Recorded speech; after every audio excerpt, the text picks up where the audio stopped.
Bapak dan Ibu yang saya hormati, pernahkah Anda memperhatikan satu hal yang menarik dalam hidup ini? Orang yang paling pendiam dan tenang justru sering lebih disegani. Mereka tidak banyak bicara, tidak sibuk membela diri, dan tidak pula berusaha tampil paling benar.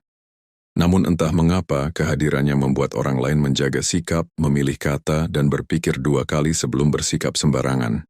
Bapak dan Ibu yang menyimak dari Aceh, Medan, Jakarta, Surabaya, atau dari daerah lain bahkan luar negeri, silakan tuliskan di kolom komentar dari mana Anda menyimak hari ini.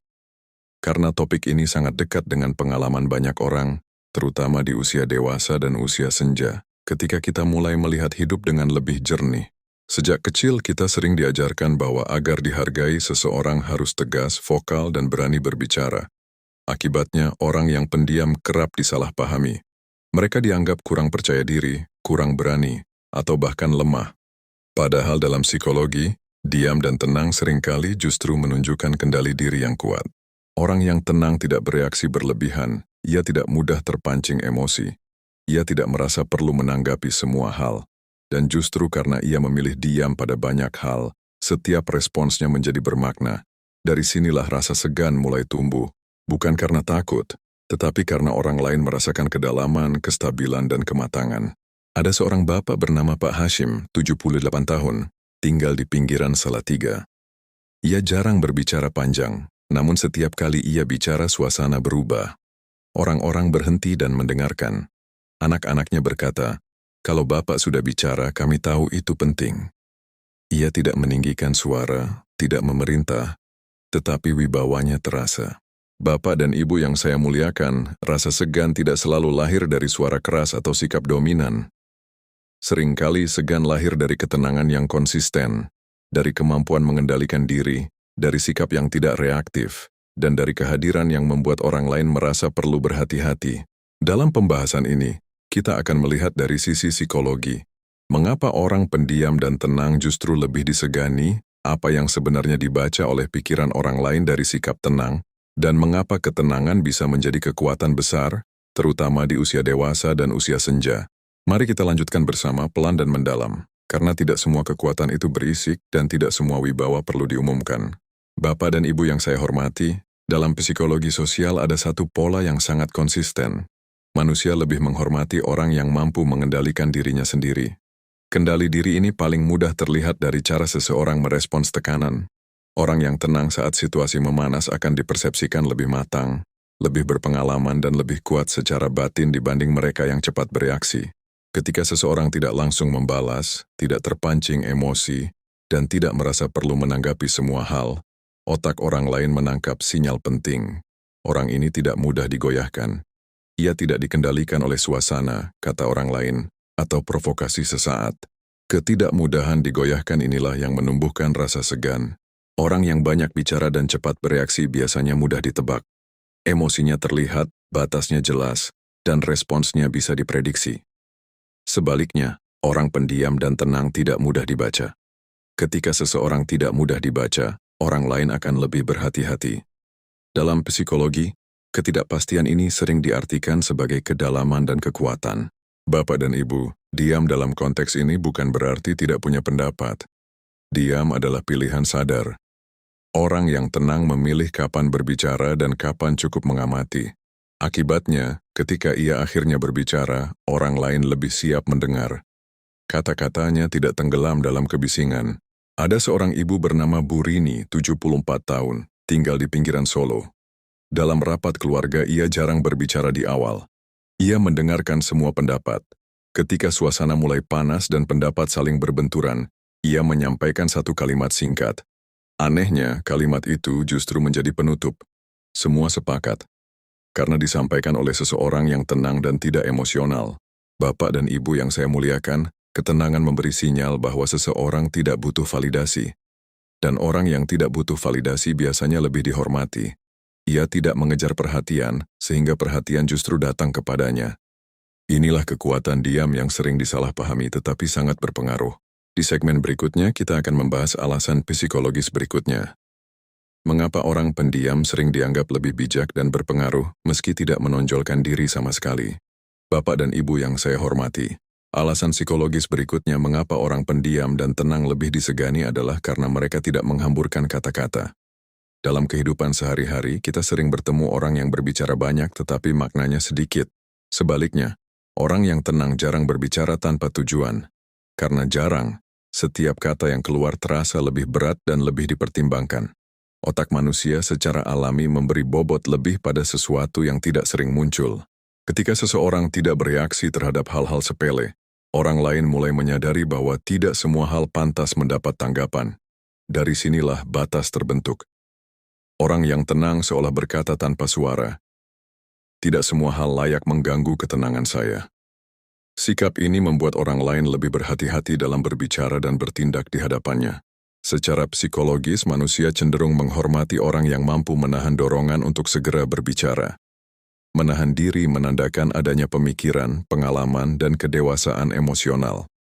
Orang yang bisa diam saat orang lain sibuk berbicara sering dianggap sebagai sosok yang memahami lebih banyak daripada yang ia ucapkan. Dari sinilah kesan bijak muncul. Bapak dan Ibu, orang yang terlalu sering bicara biasanya harus terus menjelaskan dan membela dirinya. Sebaliknya, orang pendiam tidak merasa perlu membenarkan diri. Ia nyaman dengan posisinya. Ketidakbutuhan untuk menjelaskan diri inilah yang memancarkan kekuatan batin. Dan kekuatan batin selalu lebih disegani daripada keinginan untuk terlihat benar. Ada seorang bapak bernama Pak Ahmad, 80 tahun, tinggal di pinggiran Tasikmalaya. Ia jarang memberi nasihat panjang, namun ketika ia berkata, "Pikirkan baik-baik," anak-anak dan cucunya benar-benar berhenti dan merenung.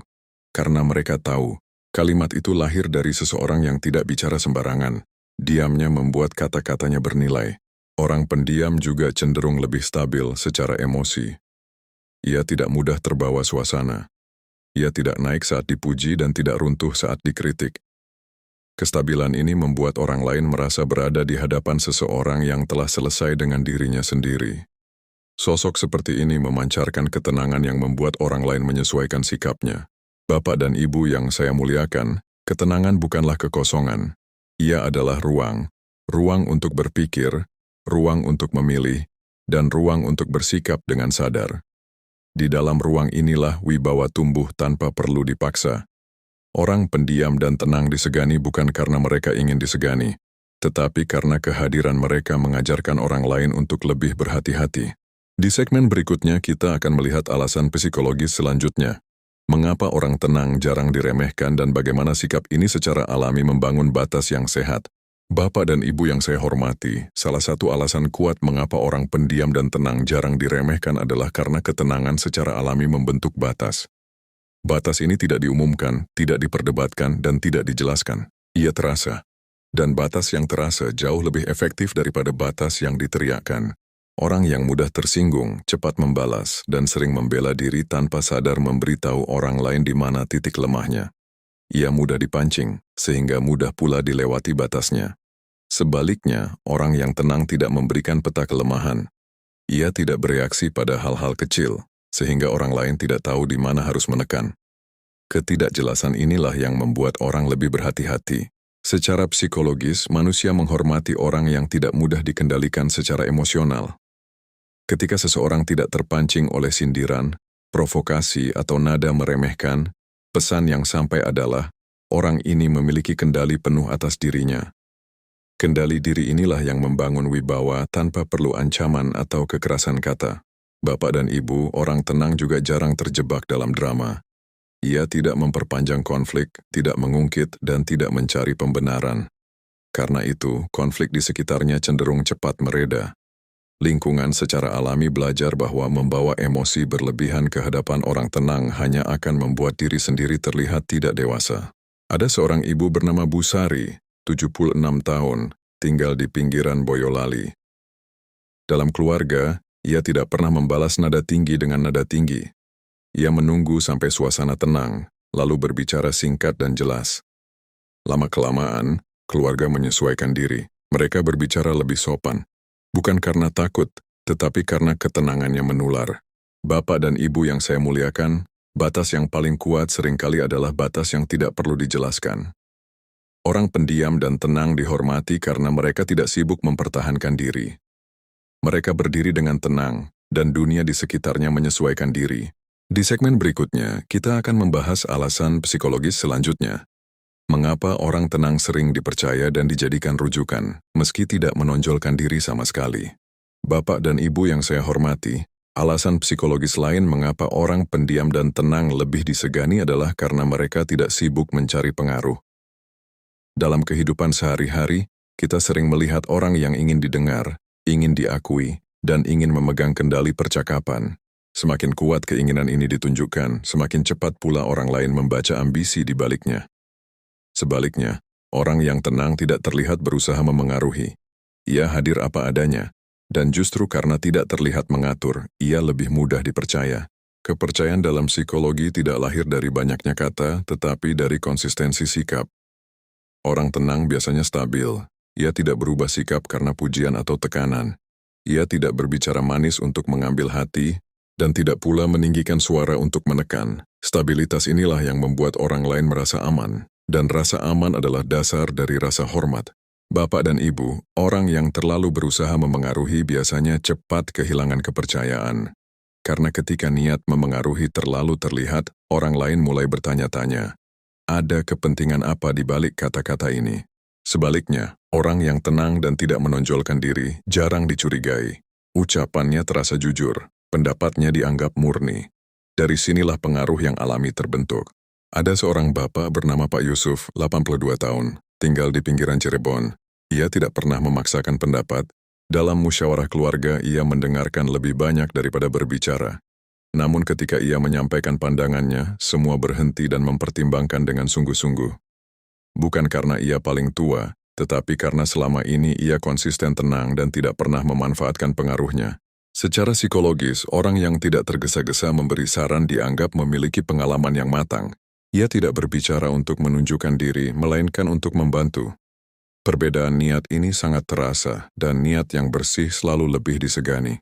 Bapak dan Ibu yang saya muliakan, orang pendiam dan tenang sering menjadi tempat bertanya, bukan karena mereka paling pintar, tetapi karena mereka tidak menghakimi. Mereka mendengar tanpa memotong. Mereka merespons tanpa merendahkan. Sikap ini menciptakan ruang aman, dan di ruang aman inilah kepercayaan tumbuh. Ketika kepercayaan tumbuh, segan pun mengikuti. Orang lain menjaga ucapan, mempertimbangkan sikap, dan tidak sembarangan bertindak. Semua itu terjadi tanpa perintah, tanpa ancaman, dan tanpa suara keras. Inilah wibawa yang lahir dari ketenangan. Di segmen berikutnya kita akan melihat alasan psikologis berikutnya. Bagaimana ketenangan membuat seseorang tampak lebih berpengalaman dan matang, terutama di mata orang yang lebih muda. Bapak dan Ibu yang saya hormati, dalam psikologi sosial ada satu asosiasi yang sangat kuat. Ketenangan sering diasosiasikan dengan pengalaman. Orang yang mampu bersikap tenang di berbagai situasi dianggap telah melalui banyak hal dalam hidup. Ia dipersepsikan sebagai sosok yang tidak mudah panik karena sudah mengenal pola, risiko, dan akibat. Persepsi inilah yang membuat orang lain bersikap lebih hati-hati dan penuh hormat. Orang yang cepat bereaksi sering diasosiasikan dengan ketergesaan dan kurangnya pengalaman. Sementara orang yang tenang memberi kesan telah melihat cukup banyak sehingga tidak perlu bereaksi berlebihan. Kesan ini bekerja di bawah sadar. Tanpa perlu cerita panjang, ketenangan sudah menyampaikan pesan. Orang ini tidak baru belajar tentang hidup. Bapak dan Ibu, pengalaman sejati tidak selalu diukur dari usia, tetapi dari cara menghadapi tekanan. Seseorang yang mampu tetap tenang saat situasi rumit dianggap lebih matang dibanding mereka yang mudah terpancing. Kematangan inilah yang membuat orang lain lebih percaya pada penilaiannya, bahkan ketika ia jarang bicara. Ada seorang ibu bernama Bu Lestari, 79 tahun, tinggal di pinggiran Yogyakarta. Ia tidak sering memberi nasihat, namun ketika ada masalah keluarga, anak-anak dan menantunya datang kepadanya.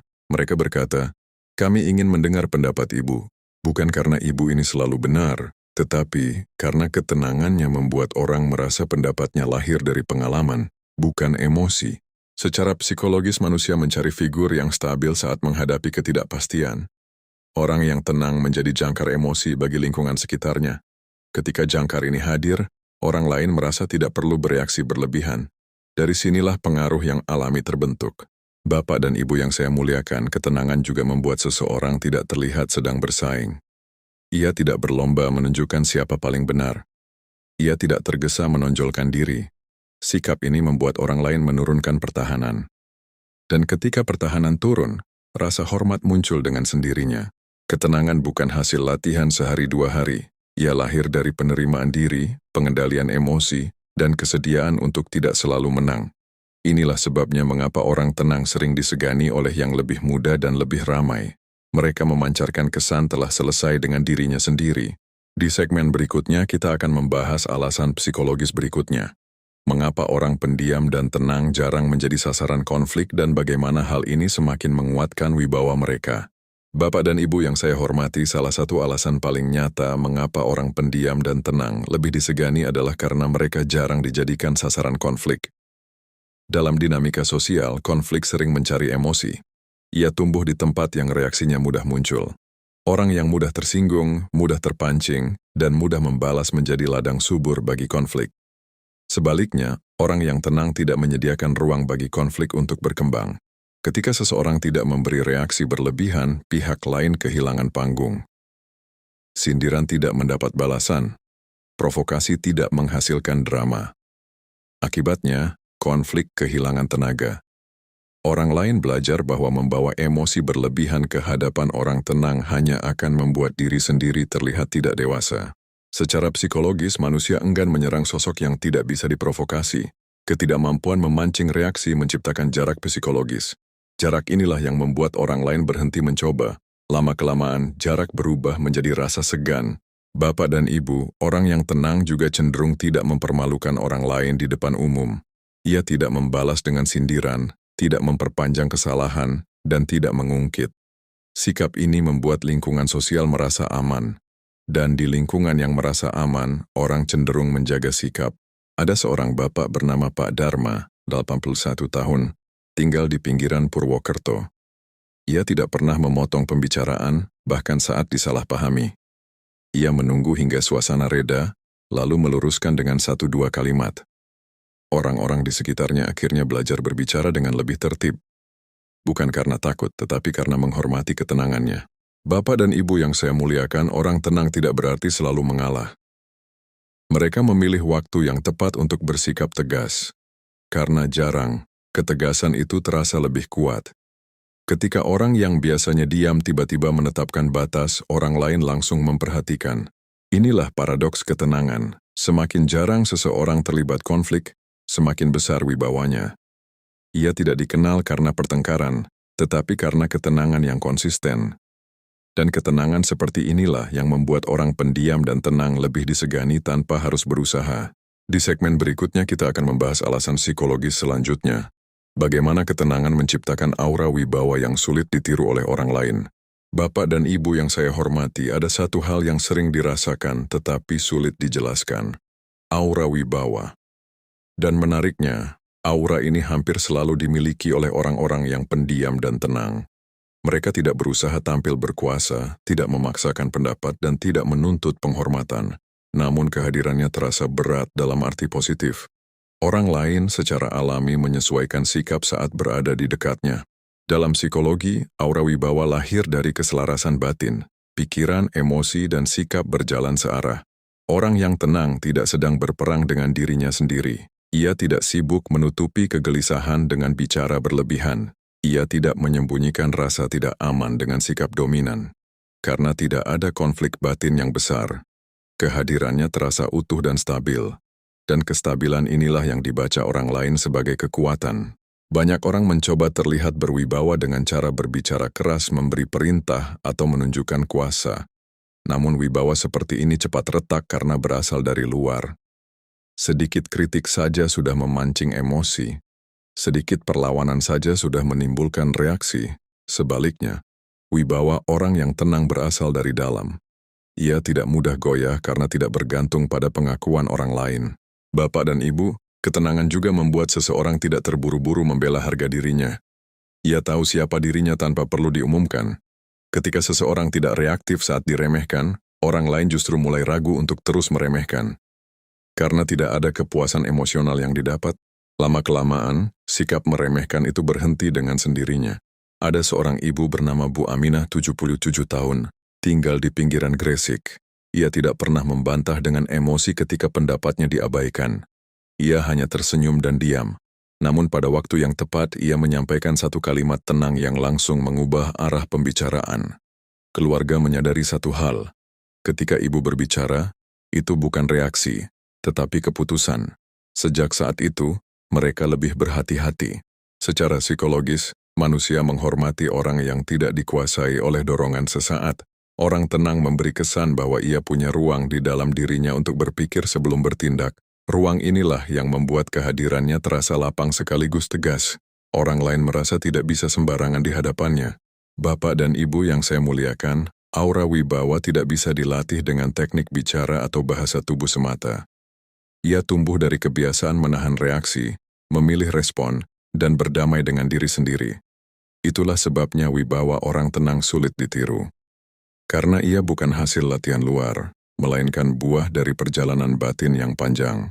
Ketenangan sejati tidak membuat seseorang menghilang, justru ia membuat kehadiran terasa lebih nyata. Tidak ramai tetapi terasa, tidak mendominasi, tetapi memengaruhi. Inilah sebabnya orang pendiam dan tenang sering lebih disegani, bahkan tanpa mereka sadari. Di segmen berikutnya, kita akan masuk ke rangkuman menjelang penutup untuk mengikat seluruh alasan psikologis ini menjadi satu pemahaman utuh yang bisa Bapak dan Ibu pegang dalam kehidupan sehari-hari. Bapak dan Ibu yang saya hormati, setelah kita menelusuri berbagai alasan psikologis ini, kini terlihat jelas bahwa orang pendiam dan tenang disegani bukan karena mereka sengaja ingin terlihat berwibawa, melainkan karena ketenangan itu adalah hasil dari kedalaman batin. Ia bukan topeng, bukan teknik, dan bukan strategi untuk menguasai orang lain. Ia adalah buah dari pengendalian diri yang konsisten. Orang yang tenang biasanya sudah melalui cukup banyak hal dalam hidup. Mereka pernah kecewa, pernah salah, pernah diremehkan, dan pernah belajar bahwa bereaksi berlebihan hanya menguras tenaga. Dari pengalaman itulah lahir sikap memilih. Memilih diam ketika tidak perlu bicara, memilih tenang ketika emosi ingin naik, dan memilih mundur selangkah untuk melihat dengan jernih. Pilihan-pilihan inilah yang membentuk wibawa. Bapak dan Ibu, wibawa sejati tidak lahir dari keinginan untuk didengar, tetapi dari ketidaktergantungan pada penilaian orang lain. Orang yang tenang tidak terlalu sibuk memikirkan bagaimana ia terlihat. Ia sibuk menjaga bagaimana ia bersikap. Dan justru karena fokusnya ke dalam, pengaruhnya terasa keluar. Secara psikologis, manusia lebih menghormati orang yang tidak mudah terguncang.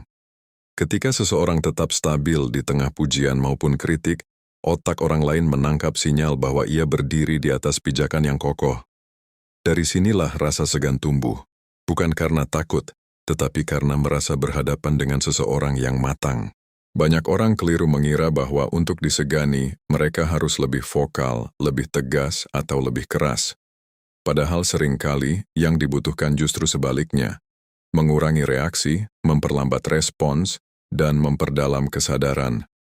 Orang yang tenang tidak berebut ruang, namun justru karena tidak berebut, ruang itu terbuka untuknya.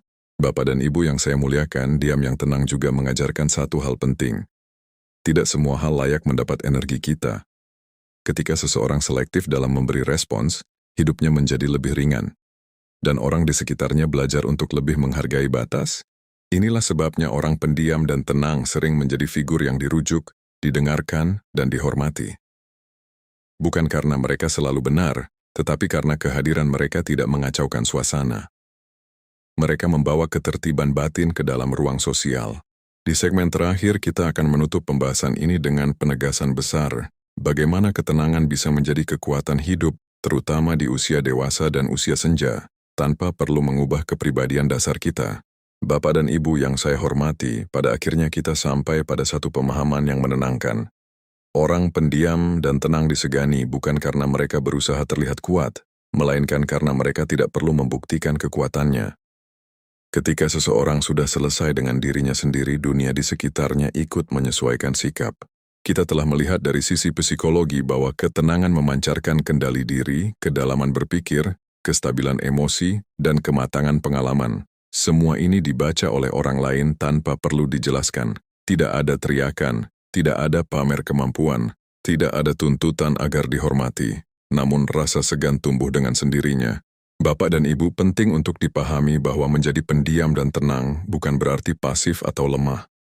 Ini bukan soal mengubah kepribadian, Ini soal mengelola respons. Seseorang boleh bicara ketika perlu, tegas ketika waktunya, dan diam ketika itu lebih bijak. Kekuatan sejati terletak pada kemampuan memilih, bukan pada banyaknya suara. Di usia dewasa dan usia senja, ketenangan menjadi aset yang sangat berharga. Kita tidak lagi perlu berebut ruang. Kita tidak perlu menang dalam setiap percakapan. Kita cukup menjaga sikap, kata, dan niat. Dari sanalah wibawa tumbuh, tenang, stabil, dan sulit digoyahkan. Jika selama ini Anda merasa diremehkan, cobalah bukan dengan meninggikan suara, tetapi dengan menenangkan diri. Kurangi reaksi, pilih kata, perkuat batin. Banyak orang terkejut saat menyadari bahwa ketika mereka berhenti bereaksi berlebihan, perlakuan orang lain ikut berubah. Bapak dan Ibu yang saya muliakan, ketenangan adalah bahasa yang dipahami oleh semua orang, meski tidak diucapkan. Ia mengajarkan batas tanpa konflik, wibawa tanpa tekanan, dan pengaruh tanpa paksaan. Dan itulah sebabnya, orang pendiam dan tenang seringkali menjadi sosok yang paling disegani. Jika pembahasan ini terasa dekat dengan perjalanan hidup Anda, silakan tuliskan di kolom komentar. Bagian mana yang paling Anda rasakan dalam diri Anda selama ini? Cerita Anda bisa menjadi penguat bagi yang lain. Dan bila Bapak dan Ibu ingin terus ditemani dengan pembahasan hangat tentang psikologi hidup, usia senja, dan kebijaksanaan batin, silakan ikuti dan berlangganan channel ini, agar kita bisa terus belajar bersama, lebih tenang, lebih sadar, dan lebih bermartabat.